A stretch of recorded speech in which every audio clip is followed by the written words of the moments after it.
এতিয়া হাতটো দি দিওঁ।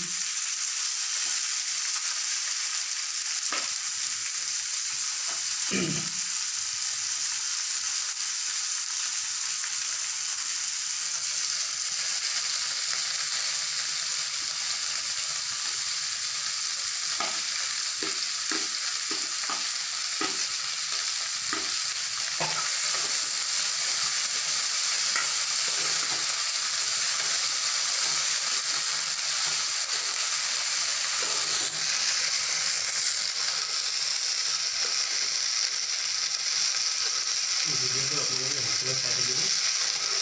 আমি কেনেকৈ বনাই আছোঁ।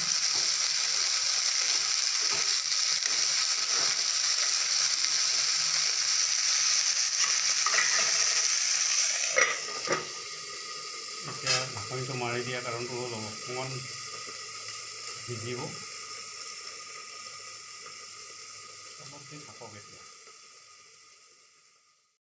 নমস্কাৰ বন্ধুসকল, আজি মই ঢেকীয়া শাক আৰু মাছৰ লগত ঔটেঙা কেনেকৈ বনাই তাকে ৰেচিপি এটা বনাবলৈ ঠিক কৰিছোঁ। বলক তেনেহ'লে ভিডিঅ'টো আৰম্ভ কৰোঁ।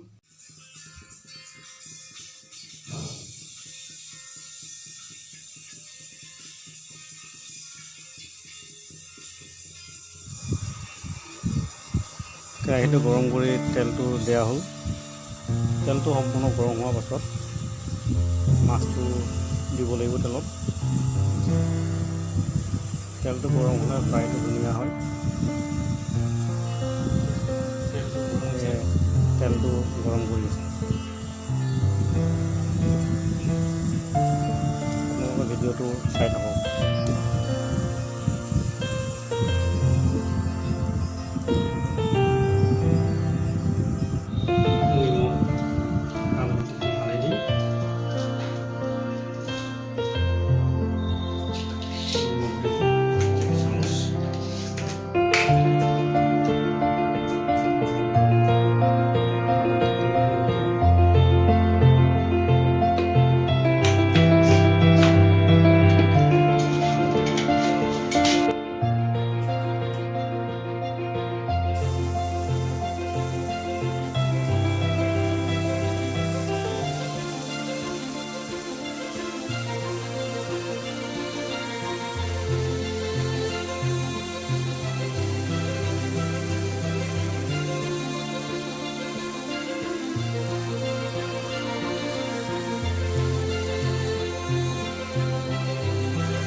পিঁয়াজ, জলকীয়া, নহৰু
সিজি গ'ল এতিয়া মাছটো দি দিম ফ্ৰাই কৰা মাছটো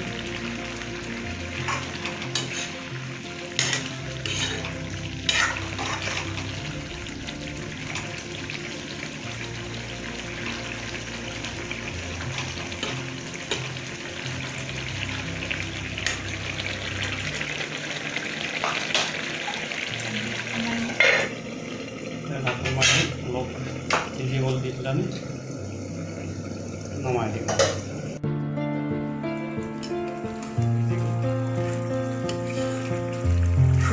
এতিয়া খাব পৰা হৈছে